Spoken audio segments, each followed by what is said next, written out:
Fala, meus queridos. E aí, tudo bem? Espiritualmente falando de novo, a Bíblia fala sobre a possibilidade de nós falharmos na graça de Deus. Falharmos. Como assim?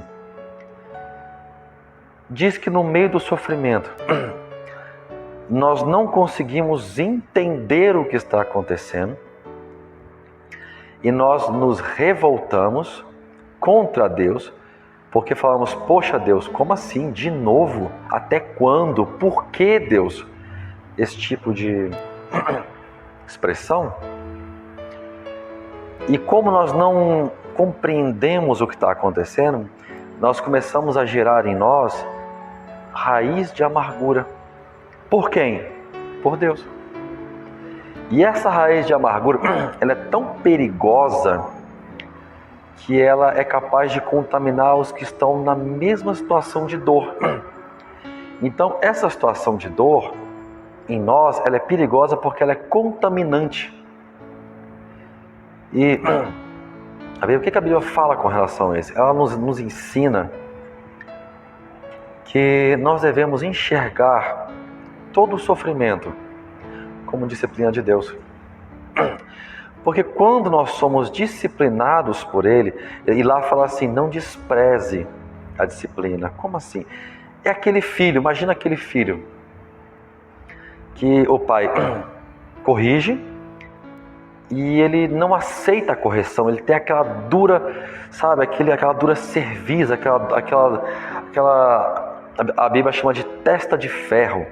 A pessoa franze a testa, né, e nada entra. Dura cerviz que não aceita servir, não aceita ser repreendido, não aceita fazer nada além do que ele acha correto. E esse tipo de coisa, essa situação, ela vai gerar o desprezo da disciplina de tal forma que eu não consigo compreender.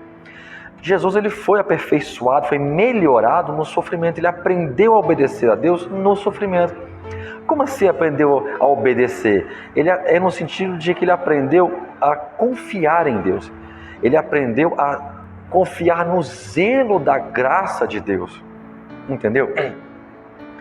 E ele entendeu que não adiantava se revoltar, não adiantava criar amargura por Deus por ele estar passando por aquilo. Então ele se entregou. Entendeu? Ele se entregou porque também ele tinha um propósito. Ele tinha uma visão, ele sabia onde ele ia chegar. Ele sabia que o sofrimento tinha início e fim. E sabia que ali no fim a coisa ia acontecer. Então esse propósito gerou nele essa convicção. E ele foi. E essa convicção, ela arranca de nós a vergonha. A vergonha vai ter. Mas nós vamos superar a vergonha porque nós vamos para lá. Naquele caminho com paciência e perseverança. E com esperança de que Deus é fiel para segurar o que é meu e para me devolver aquilo que Ele tem para mim. Entendeu? Então, esse tipo de amargura, ele tem o poder de contaminar as pessoas.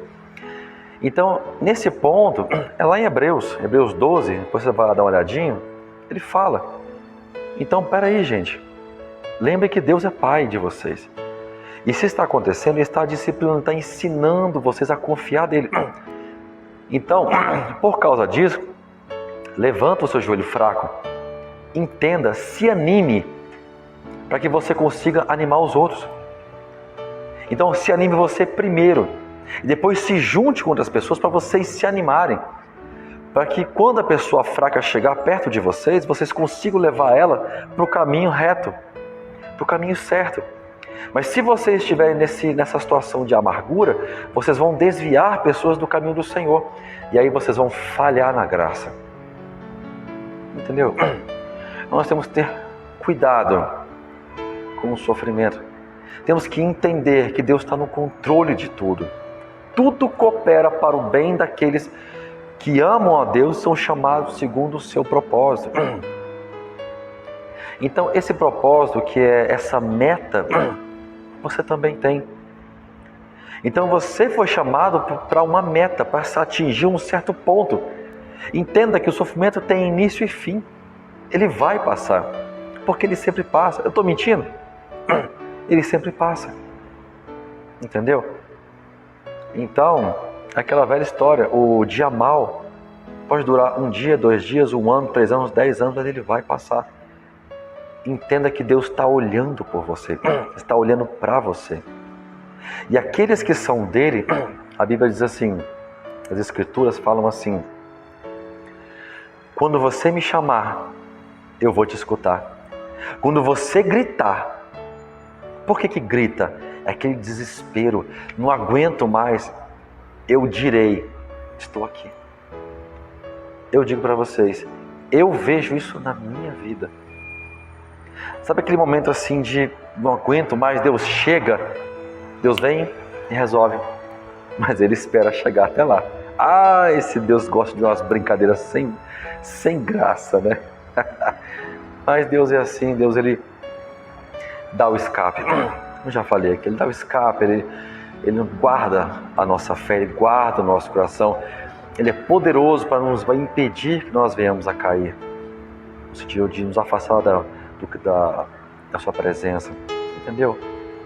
Então eu digo para você, seja forte e corajoso, não desanime, não enfraqueça, porque o Senhor é contigo e Ele sempre estará contigo. Não caia da graça, não falhe da graça, não se revolte, não gere amargura por Deus, porque isso vai fazer mal para você e não só para você, para outras pessoas perto de você. Não seja pedra de tropeço para ninguém. O abrir da sua boca diante de um sofrimento vai fazer toda a diferença na sua vida e na vida do próximo. A questão é, o que vai jorrar de você? Água doce ou água amarga? É você que escolhe. Busca o entendimento para você entender. Tá bom? Pensa nisso. Pensa nisso. Que o Senhor te abençoe. Que a paz seja contigo. E até a próxima.